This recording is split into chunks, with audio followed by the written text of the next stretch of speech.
Okay, let's see what's going on in Gold Jungle these days with Kindred vs. Brand. Obviously, Brand just recently buffed once more. I don't think that's going to change the reality too much for most of you, but obviously most of us are upset that they're buffing his clear speed. I know they're nerfing the ultimate, but still, you know, for junglers, that level 11, level 12, level 16 ultimate, whatever, is not the biggest concern for us. It's about that clear speed that we could use for tempo control. So let's see where he will end up. But Kindred, on the other hand, very strong champion at the moment, ever since we've had those buffs to Terminus, although you don't always have to go it third, you know, against certain opponents, you can go for the lethal tempo and the Lord Dominant regards and things like this.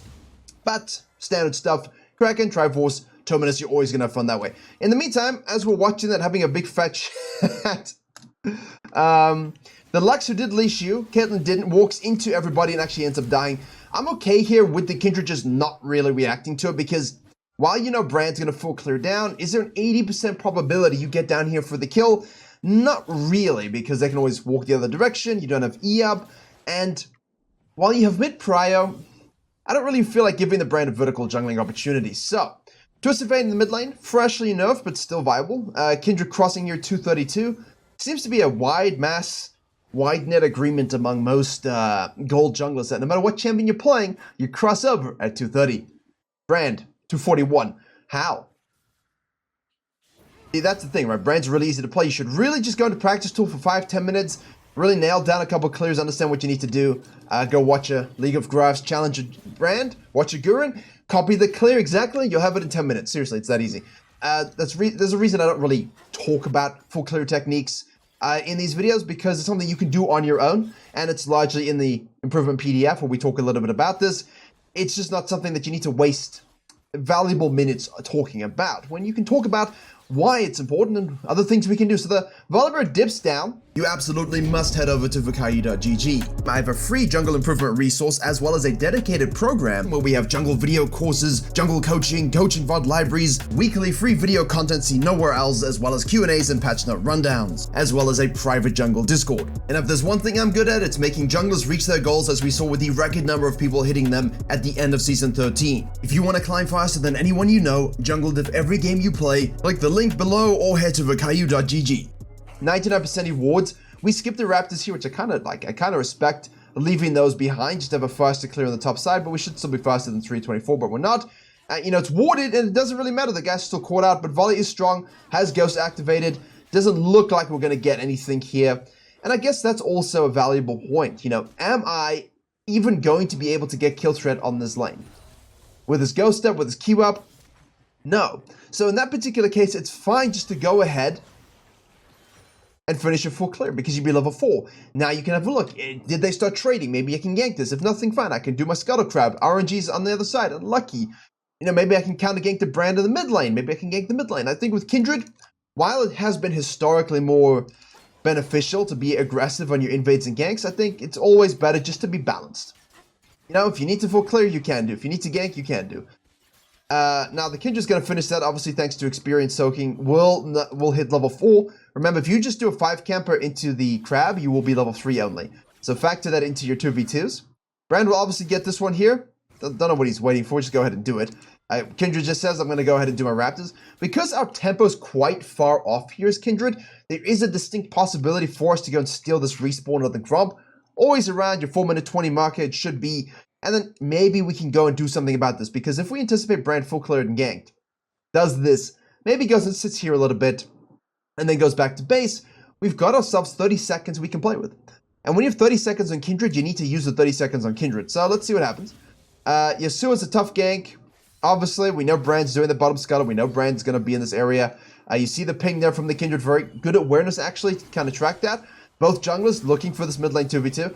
Yasuo uses the crashing wave and the level advantage and the all-in with the Brand to go and get the kill. Kindred's not cutting backwards, trying to get the E-proc execute onto the Yasuo, but he uses the wind wall. Now Brand,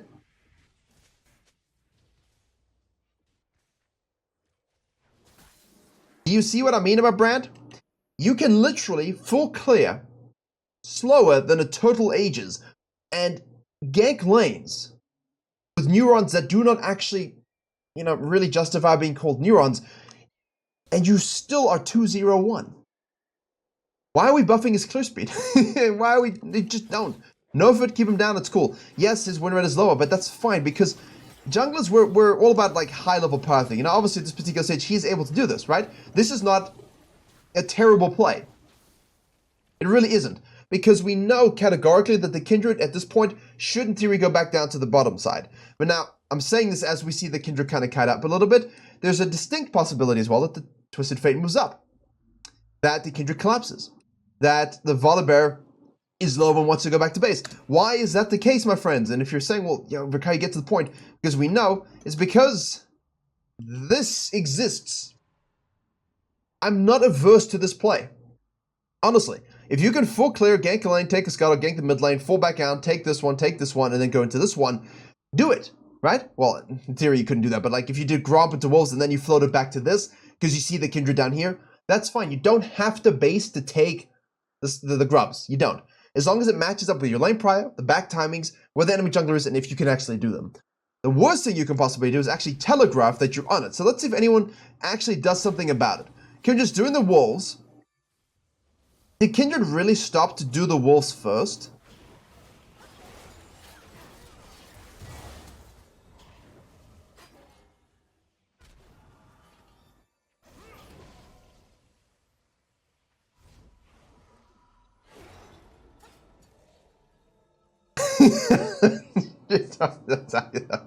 Look, if you see the guy do this and you actually want to collapse and kill him, don't do your Wolves first. Like, I understand that we're low enough that it's perhaps something we don't necessarily want to do. Like, look, we have to go back to the Wolves. But at this particular stage, by the time you get there, you know you can probably kill him, right? We know we can probably kill him. But you're not going to get all 3 grubs. You're not going to maybe even get 1 grub. So why even bother with it? At this particular stage, I'm okay with just basing, right? Like, or even taking the bottom side quadrant here, looping into the... I just don't like where we're at. Honestly, I'm trying to see a silver lining pathway that I would always advise, and I'm just not seeing one. And obviously here, mechanically, you should be able to kill him, but the guy's level 5, he has an advantage here. We ward, we know he's there, we don't need to ward. So we use our E onto him, obviously, focusing a little bit too much onto that one. We cancelled an order, that's pretty huge. Nice stun there by the brand as well. And now we're chasing and chasing and chasing. We got no cooldowns at all, so we have to wait. He keeps attacking us from a bush, it's fine. I mean, like, it's just... I never want to be in the situation. And I feel like if you just recognize you could full clear into Scuttle, maybe do this, and maybe I can just go ahead and counter jungle. These are all good plays. And really, the fact that the brain gets away with this is very frustrating for gold junglers, very frustrating for challenger junglers when the brain gets away with doing dumb things. But at the end of the day, the only person you can blame is yourself. So ganking recognition, pathing recognition, clear recognition, base timing, prio, and then jungle denial are the orders of the day if you want platinum or emerald. As a brand shows up top lane. I like this gank. Obviously the Fiora is level 6. The top laner will be level 6 at this stage. So you as the jungler have to understand that they're going to use the ultimate, and you have to hope that your top laner follows through, which he does. That's fine. Kindred now knows where you're going now, and this is where I would probably pull back just a little bit if I'm brand. Again, the map is telling you everything. You see this? I'm now thinking, oh man, I let it play too long. Because everyone's going to be saying, well, doesn't he have mid-prio? Yes, he does have mid-prio. And that's the thing, right? The map is telling you everything you need to know. Kindred goes in, Q's in to the Yasuo, who, by the way, has ult up. Q's over the wall, the Yasuo dashes ult. Why? Give it up, man. Give it up. The brand is getting freebies here for no particular reason. Again, point and click really does help, but I feel when you give up the Raptors, I'm okay with doing the red. Like, if you go blue side into the red to the gank, good. But are you really killing this lane? Or is it better just to do a little bit of map controlling, relaxing, resetting, take this up, gank bot lane first, and then take this up, give up the grubs willingly, maybe do a dragging. Brandon spent so much time up here. What you could have done is taken all of this quadrant twice already, taken the dragon, taken his red side, killed the bottom lane a few times. If you just give him these grubs and give him that gank top lane, do nothing about it, you'd be in a great position. This is a great example of a messy gold game. Now, that being said, Brand is obviously a tough cookie sometimes with his damage and stuns and everything like this, and the fact that he's not required to think about things like you are. I'm okay with junglers going for these things. Like, look, I'm happy when junglers go for dragons, but I feel like junglers in gold and platinum and emerald go for dragons at the expense of making a play. This is a double kill, you know? Like, could we not turn this, potentially? Could we not maybe look about ganking this first, and then falling back to the dragon and controlling such things? The Brand, in the meantime, sorry, I'm trying to have a look where he is, and obviously I'm staring at the minimap while trying to F key. And F key doesn't work in replays. It just does vision toggles. I'm pressing the F key. It is not going to Brand. So Brand obviously repeat ganks this, which again is a solid play. Kindred's down on the bottom side. I can go ahead and take this. There we go. Juicy, juicy, juicy. Now, because Kindred does the dragon, Brand actually has a really cheeky option here where he could stay out and actually go and steal some red cams. And I actually might be inclined to do that because the Kindred assumes that the Brand in theory should do this.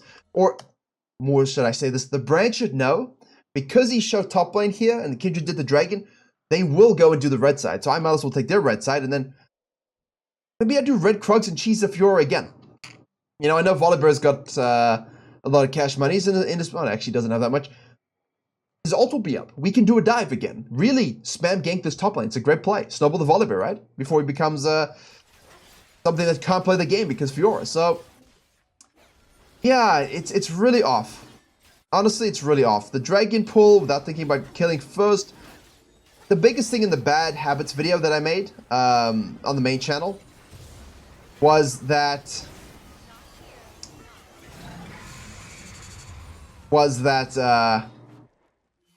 okay, almost.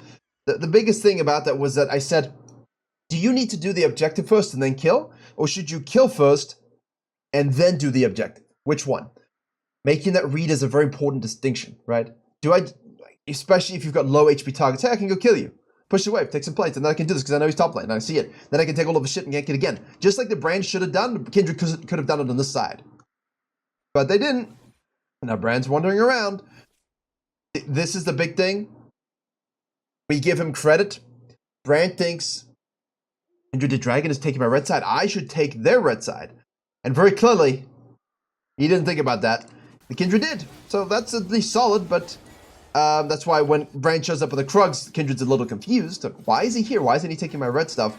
But at the same time, we saw him walk into the bush and go back to base. Now, when you make this play, as a Nidalee player, for example, you would just go to base, buy, and contest these grubs.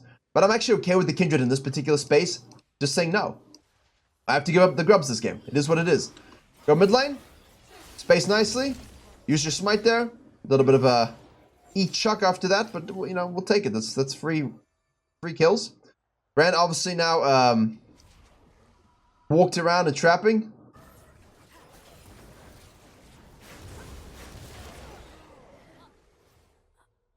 I like it. See, now you might think, but Virkayu, this is also brainless jungling. No, it's not. Watch this.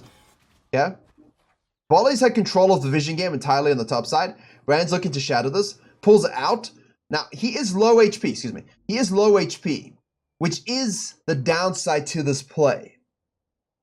And that's why I don't think he's thinking about those kinds of things. But if he knows, with these atomizations, that he can kill the Kindred because it's very obviously extrapolating up to the top side, like he can extrapolate, look, they're pathing it to the top side. I know I can kill them, no ult.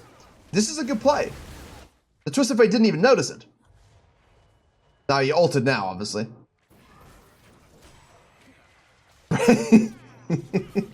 I mean, at least force the Twisted Fate to ult somewhere. Like, if you're going to be in this situation and Twisted Fate is ultimate, at least walk somewhere that he has to full commit and not give him a free lane. Like, put him in the middle of your jungle so Yasuo can just collapse with Volibear or something like this, you know? Because obviously that's what Twisted Fate does. Now, the Volibear has taken this turret. It will elevate the game state quite quickly because of the grubs. Kindred now sees an opportunity to maybe kill the Volibear, but you're going to wait for the ulti timeout. And again, he is quite strong. Has a lot of gold, so nope. And no objectives. So now already, this Brand, alright, doesn't really have to think. The Kindred is level 8, but the Brand has 800 more gold. And now the Kindred's in a situation where you're just full clearing down. Like, you're controlling your quadrant, you're not getting marks.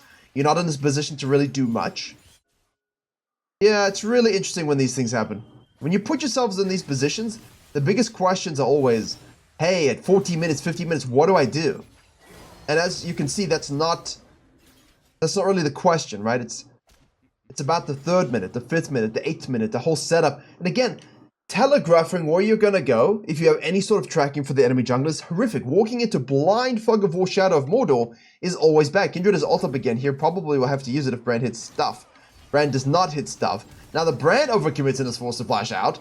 And now Yasuo's going back in. So now we're seeing the classic gold mechanics. Kindred R when, Kindred R when, Kindred R when. Yeah, Twisted Fate kills the Yasuo. Huge lead now. Yeah, the Brand does a little boo-boo as well. But he's 5-1-3. And that's why we hate this champion, because you can play like this and just be 5-1-3. Kindred requires a lot more of a heavy hand. Volibear's flanking here with the Fed top lane gaming. And no animation cancel on the E there. That's abysmal. Oh, guys, you can E while you're queuing. Just queue, pull the E down, no animation cancel. It hits at the same particular time. You can auto cancel your W, and you're primed for W2, and you're good to go. If you want to animation cancel the E a little bit later because you know your Q's going to hit, then of course you can just simply animation cancel that with the auto cancel on the W. It's all animation cancelable on that champion. So you don't have to sit there with your hand in the air trying to pull down the clouds, moving slowly. You can actually keep going auto attacking. But most Volibears don't know that, and this version of Volibear is not always the best. I prefer WMAX Volibear gaming from the jungle at the very least. Top lane's obviously a different beast. You can do those things. That's why he's strong, because you can. Base level Q is fine, but in the jungle, it's not the case necessarily. So Kindred sees this and thinks, yes, I win versus that by going in. Volibear says, but I can just go in here. Kindred obviously has the ult up again. Twisted Fate is fed. It's a nice collapse with the Twisted Fate, but W2 on the Volibear. There it is. No, I'm okay with a 2v1 in theory, but like it's a fed top lane. Fed top laners are the 2v1 gods. That's what they do. Really compromised here at this particular stage. Brand, in the meantime, just running around. I've got to keep his vision toggle on. Focus on the Kindred, but the Brand's just funny. It's just like watching a caricature of a jungler. You know, I have no idea how to spell their own name, and yet they get fed. And you're like, what am I doing? You know?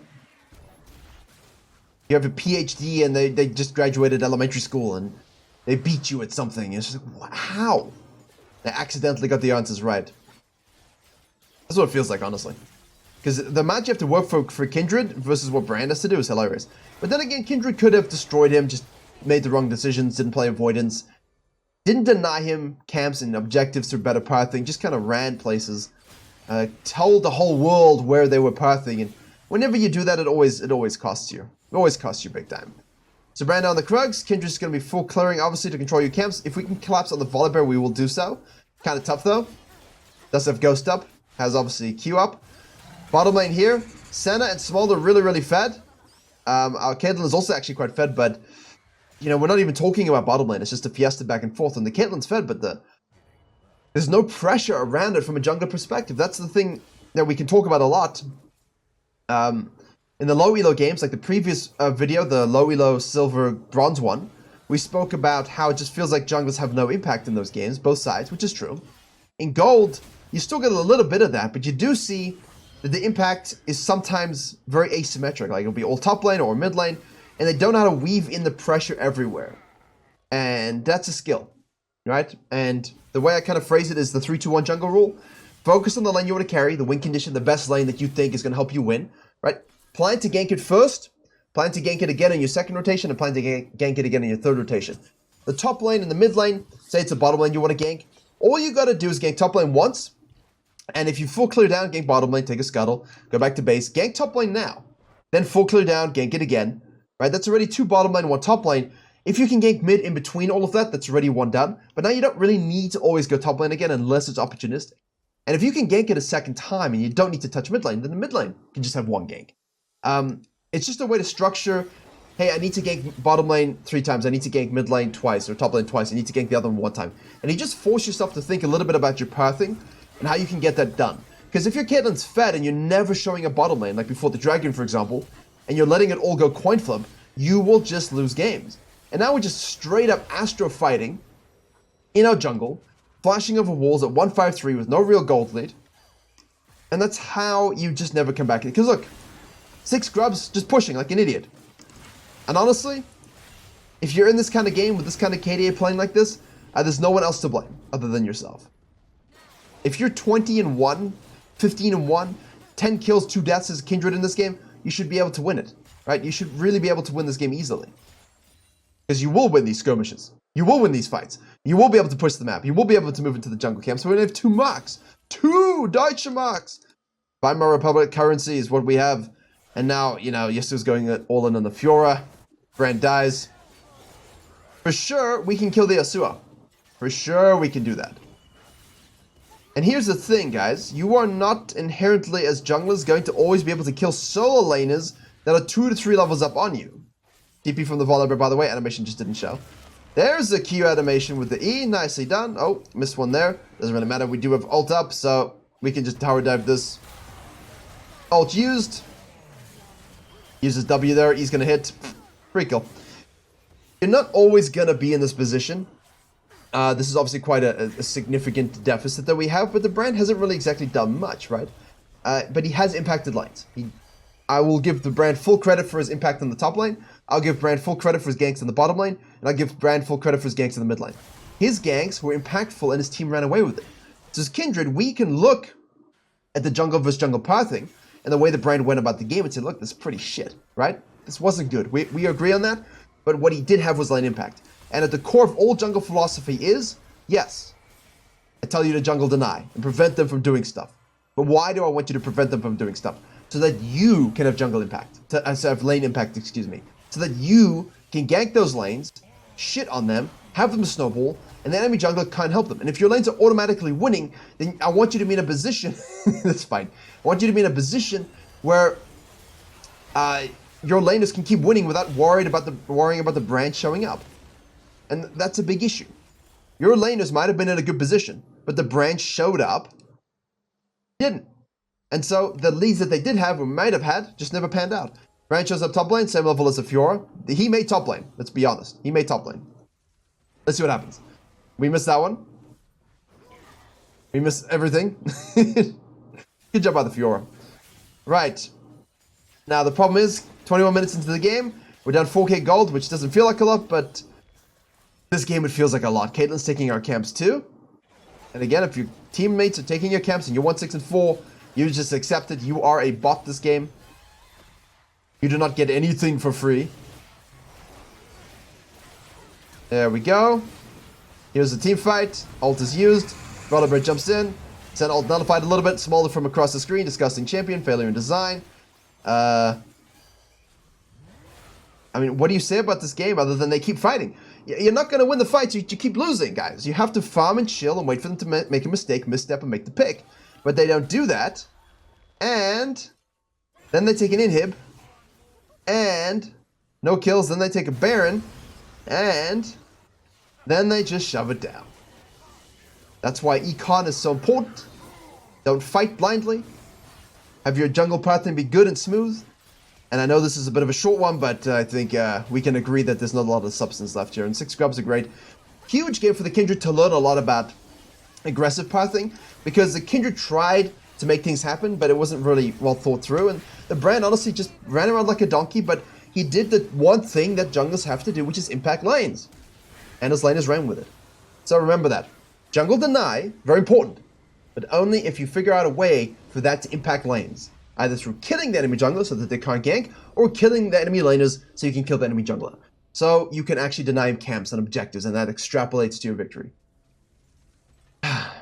Thank you very much for watching. See you in the next one.